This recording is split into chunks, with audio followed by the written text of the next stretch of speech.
Hello, আমি ইন্দ্রাণী ব্যানার্জি। আমার channel Indrani's ক্লাসরুমে চলছে পাইথন প্রোগ্রামিং সিরিজ। আজকের টপিক হচ্ছে ইফ এলস স্টেটমেন্ট। ইফ এলসকে কন্ডিশনাল স্টেটমেন্ট বা কন্ট্রোল স্টেটমেন্ট বা ডিসিশন মেকিং স্টেটমেন্টও বলা হয়। তার কারণ এখানে একটা শর্ত বা কন্ডিশনের উপর বেস করে কিছু ডিসিশন নেওয়া হয়। যদি কন্ডিশন স্যাটিসফাই করে তাহলে একরকম ডিসিশন, আর কন্ডিশন স্যাটিসফাই না করলে আলাদা রকম ডিসিশন। একটা রিয়েল লাইফ এক্সাম্পল দিয়ে বোঝাই। অনেক সময় আমরা দেখি ট্রেনে, বাসে বা কোনো কোনো অনুষ্ঠানে বাচ্চাদের বয়স যদি 3 বছরের কম হয় তাহলে তাদের টিকিট লাগে না। তো এখানে কন্ডিশনটা হচ্ছে বাচ্চার বয়স কি 3 বছর বা তার কম। যদি হ্যাঁ হয় তাহলে টিকিট লাগবে না, আর যদি না হয় তাহলে টিকিট লাগবে। তো প্রথমে কন্ডিশন চেকিং হবে। ট্রু কন্ডিশনে একরকম ডিসিশন, ফলস কন্ডিশনে আলাদা রকম ডিসিশন। আমরা আমাদের ডেইলি লাইফে এই ইফ এলস এর ইউজ প্রত্যেক মুহূর্তেই দেখতে পাই। যেরকম আমি একটা হেলথ ড্রিঙ্ক কিনতে যাব, তো হেলথ ড্রিঙ্কের নানা রকম ফ্লেভার হয়, chocolate flavour, vanilla flavour, banana flavour, etcetera. তো আমি শপকিপারকে বলবো, কন্ডিশন দেব যে যদি এটা চকলেট ফ্লেভার হয় তাহলেই আমি কিনবো, না হলে আমি কিনবো না। তো কন্ডিশন ইয়েস হলে একরকম ডিসিশন, কন্ডিশন নো হলে আলাদা ডিসিশন। তো এই ইফ এলস এর ইউজটা প্রোগ্রামিং এর ভাষায় কিভাবে হয় সেটা আমরা ফ্লো চার্টের মাধ্যমে আগে বুঝে নেব। আগের এক্সাম্পলটা আমি ফ্লো চার্টের ফর্মে লিখেছি। এখানে স্টার্টিং এ কন্ডিশন চেকিং হবে। কন্ডিশনটা হচ্ছে এজ 3 ইয়ার্স অথবা তার কম কিনা। এই কন্ডিশনের রেসপেক্টে দুটো পসিবিলিটিস হতে পারে, ইয়েস অথবা নো। যদি কন্ডিশনটা স্যাটিসফাই করে, অর্থাৎ এজ যদি 3 ইয়ার্স অথবা তার কম হয়, তাহলে ফ্লোটা বাদিকে যাবে আর ডিসিশন দেবে নো টিকিট রিকোয়ার্ড। আর যদি কন্ডিশনটা স্যাটিসফাই না করে, অর্থাৎ এজ যদি 3 ইয়ার্স অথবা তার কম না হয়, তাহলে ফ্লোটা ডান দিকে যাবে আর ডিসিশন দেবে টিকিট রিকোয়ার্ড। এইভাবে প্রোগ্রাম ফ্লোটা চলে। এবার আমরা চলে যাচ্ছি কোডিং উইন্ডোতে।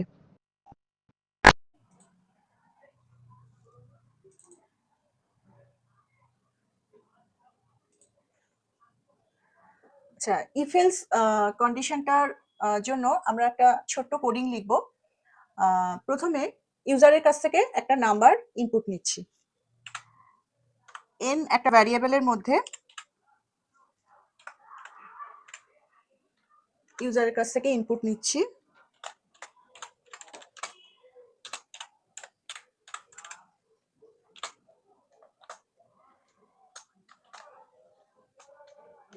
এই নাম্বারটা বাই ডিফল্ট স্ট্রিং হিসেবে এন এর মধ্যে আসবে। এবার যদি আমি এই নাম্বারটাকে নিয়ে কোনো ক্যালকুলেশন করতে চাই তাহলে এই নাম্বারটাকে স্ট্রিং থেকে ইন্টে কনভার্ট করতে হবে। তো সেই জন্য ইন্টিজারে কনভার্ট করবার জন্য আমি ইন্ট ফাংশনের সাহায্যে এটাকে কনভার্ট করছি ইন্টিজারে। এবার এন এর মধ্যে নাম্বারটা এলো। এবার আমি ইফ এলস কন্ডিশনটা লিখছি। ইফ বলে ব্র্যাকেটের মধ্যে কন্ডিশনটা দেব। এখানে কন্ডিশন চেকিং হচ্ছে এন মডিউলাস 2 ইকুয়ালস টু যদি 0 হয়। আচ্ছা, এখানে ইফের পরে যে কন্ডিশনটা দেওয়া হবে সেই কন্ডিশনটা দেওয়ার পরে একটা কোলন দিতে হবে, এটা সিনট্যাক্স।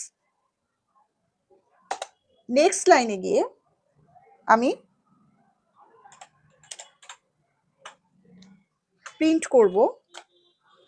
আমরা সবাই জানি যে যে কোনো সংখ্যাকে যদি 2 দিয়ে ডিভাইড করলে যদি কোনো রিমাইন্ডার না থাকে, অর্থাৎ 0 হয়, তাহলে সেই সংখ্যাটা ইভেন নাম্বার হয়। তো সেই জন্য আমি এখানে লিখব এন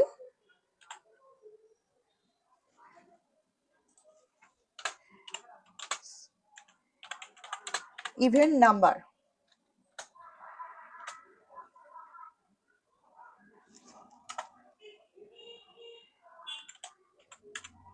এলস, এলস এর পরেও আবার কোলন হবে, প্রিন্ট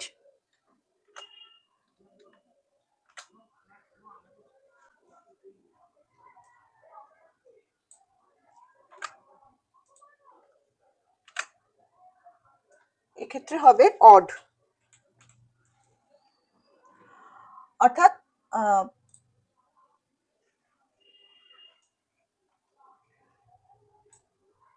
যদি নাম্বারটাকে 2 দিয়ে ডিভাইড করে যদি রিমাইন্ডার না থাকে, অর্থাৎ 0 হয় রিমাইন্ডার, তাহলে প্রিন্ট আউট দেবে যে নাম্বারটা হচ্ছে ইভেন নাম্বার। আর যদি না হয়, মানে রিমাইন্ডার যদি থাকে, তাহলে এই এই অংশটায়, অর্থাৎ এই ইফের এই ব্লকটাতে ও ঢুকবেই না, তখন ও জাম্প করে চলে যাবে এলস পার্টে।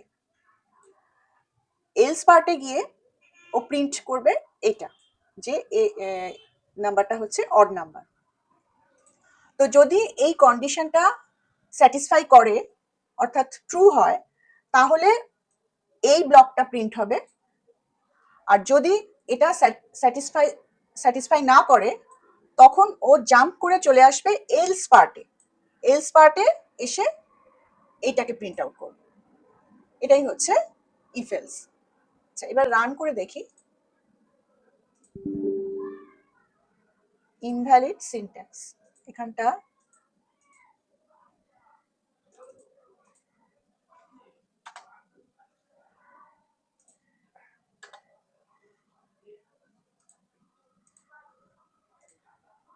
Enter a number. আচ্ছা, এইখানে একটা জিনিস বলে রাখি যে পাইথনের ক্ষেত্রে এই ইনডেন্টেশনটা খুব জরুরি। যেহেতু আমি এলসটা একটু ডান দিকে সরে গেছিল, সেই জন্য ও সিনট্যাক্স এরর দিয়েছে। এই যে ইফ আর এই এলস, এই দুটো কিন্তু সেম ইনডেন্টেশনে থাকবে, সেম লাইনে মানে ইনডেন্টেশনটা সেম হবে। আবার এই যে ইফের কন্ডিশনের পরে যে প্রিন্ট আউটটা, যে ব্লকটা রয়েছে, এর আগে যে এই যে স্পেসটা আছে, এই স্পেসটা কিন্তু মাস্ট। এই স্পেসটা না দিয়ে আমি যদি এই প্রিন্টটাকে যদি একদম লাইনের এখান থেকে একদম শুরু থেকে দিতাম, তাহলে কিন্তু এরর দিত। তো এখানে যে ইনডেন্টেশনটা ফলো করা হয়েছে, যে ইফের পরে কন্ডিশন, তারপরে কোলন, তারপরে একটা এরকম একটা স্পেস দিয়ে, স্পেসটাও অটোমেটিক্যালি নিয়ে নেয়। যখনই আমি এই কোলনটা দেওয়ার পর যখনই আমি এন্টার দেব, ও অটোমেটিক্যালি এই স্পেসটা প্রিন্ট করে তারপরে স্পেসের পর থেকে ও এখান থেকে কার্সারটা এখানে অটোমেটিক্যালি চলে আসবে, অর্থাৎ এই স্পেসটা ও নিয়ে নেবে নিজের থেকেই। আর তারপর এই যে এলসটাকেও এই ইফের সঙ্গে সেম ইনডেন্টেশনে হতে হবে, এক লাইনে এটা শুরু হয়েছে, এবং তারপরে এই কোলনটাও মাস্ট, এবং তারপরে এই যে স্পেসটা, এইটাও মাস্ট ইনডেন্টেশনটা দিয়ে তারপরে, কারণ এই ইনডেন্টেশনটা ফলো করেই ওই ব্লক, কোন ব্লকে ও যাবে সেটা পাইথন ঠিক করে। আচ্ছা, এখানে আমি রান করবার পর এখানে আউটপুট উইন্ডোতে এন্টার এ নাম্বার, আমি একটা নাম্বার দিচ্ছি 34। 34কে 2 দিয়ে ডিভাইড করলে রিমাইন্ডার থাকে না, সুতরাং এটা ইভেন নাম্বার হওয়া উচিত। এবার আমি 34 দিয়ে এবার এন্টার দিলাম, তাহলে 34 ইজ ইভেন নাম্বার, এটা প্রিন্ট আউট হলো, অর্থাৎ এই অংশটা প্রিন্ট আউট হলো, কারণ কন্ডিশন ইজ স্যাটিসফাইড। আচ্ছা, নেক্সট আমি আরেকবার রান করাচ্ছি। এখানে আমি দিচ্ছি 45 দিয়ে এন্টার দিচ্ছি, তখন দেখাচ্ছে 45 ইজ অড নাম্বার, অর্থাৎ 45কে 2 দিয়ে ডিভাইড করে যখন রিমাইন্ডার পেলো, তখন ও আর এই ব্লকটাতে ঢুকলোই না, ও তখন এলস পার্টে চলে গেল, এলস পার্টে গেল এবং এই এই এন ইজ মানে 45 ইজ অড নাম্বার, এটা প্রিন্ট আউট করলো। তো এইভাবে ইফ এলসটা কাজ করে। নেক্সট ভিডিওগুলোতে আমরা ইফ এলসের যে আরো ইলাবোরেট ব্যাপারগুলো, যেরকম নেস্টেড ইফ এলস, ইফ এলিফ, এই ব্যাপারগুলো নিয়ে ডিসকাস করব। আজকের ভিডিওতে এই পর্যন্তই, দেখা হচ্ছে নেক্সট ভিডিওতে। Thank you.